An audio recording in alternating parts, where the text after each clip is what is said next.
Decosil per gli stampi in silicone alimentare, ma questi sono stampi molto particolari, soprattutto perché sono stampi in 3D per praline. Quanto è importante l'utilizzo di stampi per la tua professione e per quella dei tuoi colleghi? Beh, allora, sicuramente qualsiasi tipo di materiale è importante a livello di produzione, perché comunque se non avessimo attrezzatura, e nell'attrezzatura è anche compresa la stampistica, potremmo realizzare veramente una quantità minima di prodotti.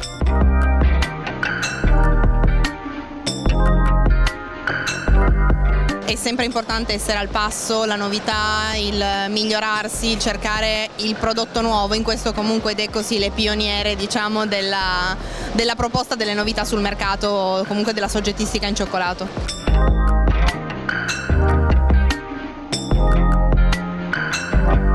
Si chiama Signorina Fantasia, la linea che avete ideato insieme per risolvere e soprattutto per agevolare in cosa il professionista. Qual è la caratteristica vincente di questi stampi? È un'idea totalmente nuova di stampistica, perché solitamente la stampistica di cioccolato è fatta in policarbonato per ovviamente ottenere la lucentezza della pralina finale.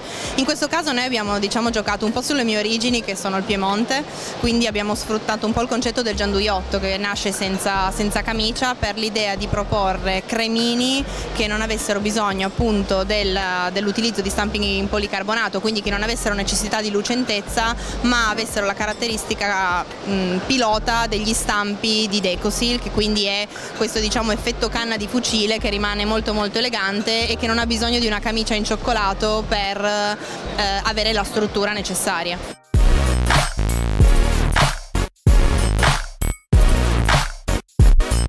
La pralineria in realtà questo è il primo stampo che è stato fatto in silicone, perché solitamente viene usato il policarbonato, quindi non esistevano stampi così in 3D con dei sottosquadratali in silicone.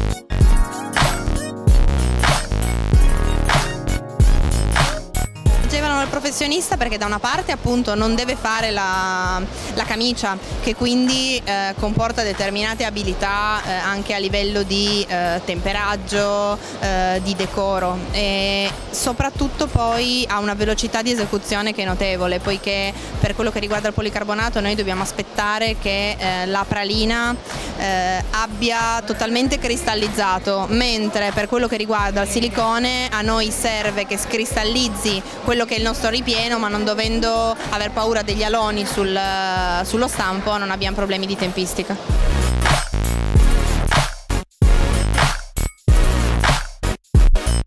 Quali possono essere le innovazioni da dare a tutti i professionisti nell'utilizzo degli stampi in silicone? Cercare di fare sempre cose nuove è una cosa cose nuove che li contraddistinguono, un di più che li può differenziare dagli altri.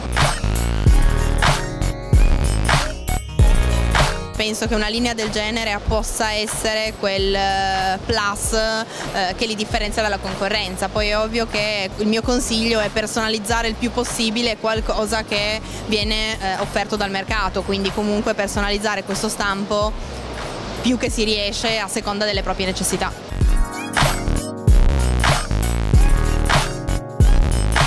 Se li dovessi coinvolgere e portarli verso la tua linea, Signorina Fantasia, che cosa diresti? Potrebbero provare anche loro a mettersi in gioco con questo nuovo progetto, in cui magari potrebbero essere partecipi proprio per darci nuovi spunti di nuovi stampi, e poi sono belli, io sono di parte ma sono belli.